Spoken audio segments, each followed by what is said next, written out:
is the secret of Soylent Green.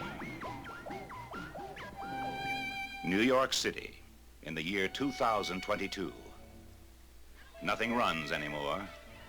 Nothing works. But the people are the same. And the people will do anything to get what they need. This is the police. What they need most is Soylent Green. The supply of Soylent Green has been exhausted. Return to your home.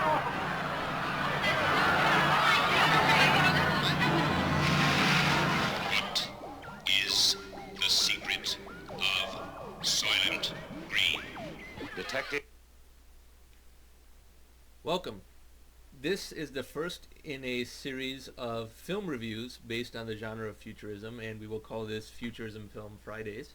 What we will do in this series is look at films that have tried to predict the future from the time that the film was made, and we will discuss how well of a job they did in that and whether they had a proper understanding of the fundamentals of technological change and thus economic change. And we will see how well the movies have understood each of these principles. The first film that we are going to choose is a film called Soylent Green, starring Charlton Heston. It was made in 1973, and it depicted the year 2022. So it was made 49 years before the time that it was predicting, and we're almost in 2022 now, so we can judge the accuracy. Now, the films chosen in this series are not always the ones that are trying to do the most accurate prediction of the future, but given the backdrop of the film, it is necessary to judge how well they did in this job. This is a film that is pretty well known in the genre of futurism, but it might be new to you either if you are very young or you grew up outside of the English-speaking world. This film does have a twist ending, which is kind of hard to keep a secret in the internet age. However, if you have not watched the film and don't know what the twist ending is, I will not disclose that here. The unusual thing about films from this era is that the trailers of the film pretty much give away the entire film other than the final 5 minutes, which is kind of absurd. But if you watch the entire trailer, which I will include in the description box below, you will be surprised at how much of the film they summarize in the trailer itself. Now, the theme of this film is that by 2022, there is a crisis of both overpopulation as well as a food shortage caused by the collapse of agriculture, of seafood, and any other source of human food. And there's also a global warming issue. So when you combine all of this, it is a world of incredible scarcity. This is what the film has got incredibly wrong, in that the film says New York City would have 40 million people by 2022 simply because of a population explosion. That obviously did not happen. The premise that everything would be in scarcity, from fuel to food to everything else, obviously also did not happen, even though there's so many people who still say that is just around the corner, because the people in this film do not have any natural food to eat anymore. They're supplied food by a corporation that uses whatever low quality ingredients that it can find to create some unappetizing solid objects that people can subsist on but are not anyone's first choice food by any means. And that is the foundation of the film. And it's kind of telling how the makers of films like these that are very environmentally conscious always have a very scarcity-oriented set of assumptions about the world. And they have no faith in technological progress.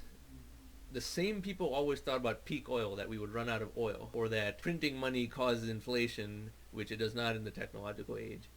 But this is always going to be a popular meme among certain people, and therefore a film like this is one that predicted the future very wrongly because of assumptions around scarcity mentality. Now, that does not mean that the film is not a good film for reasons other than futurism, and I do recommend you watch it, if only to see what people at the time had thought about what the world of our time would be.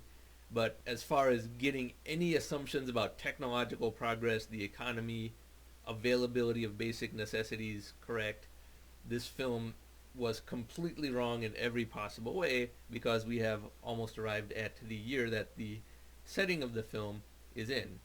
So I'll show you a little bit more of the trailer. Detective Sergeant Thorne. He has a 2-year backlog of unsolved murders. Now he's on a case that must be solved. Saul Roth, Thorne's private library. Hey, Saul. A living book in a world without books. Have some pencils, courtesy of your next assignment. William R. Simonson. Simonson. He was the first to learn the secret of Soylent Green. They told me to say that they were sorry, but that you had become unreliable.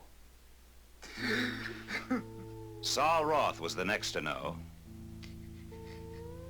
How did we come to this? And he chose to die rather than reveal the secret of Soylent Green. Sounds pretty ominous. You should check out this film and consider everything that I said about how pessimistic they were about the ability of technology to adapt around the growing human population as well as the increasing demand for all consumables by humans. And we're fortunate to live in a world that, despite whatever problems we have, is nothing like the scarcity-oriented world depicted in this movie and envisioned by the makers of this film. The star, Charlton Heston, is someone who obviously was in other futurism-oriented movies, such as the original Planet of the Apes, which we will also review in this series.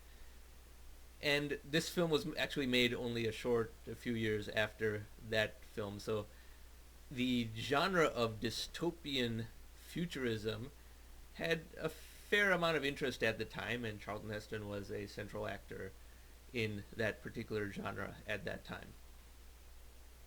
This was also the last film for the great Edward G. Robinson. In fact, he, as depicted in the trailer, died in this film, but he had just broken the news that he was terminally ill at the time of the filming and had revealed that news to Charlton Heston, and therefore the tears depicted there are supposedly real in the case of Charlton Heston learning about this. A little bit of trivia over there.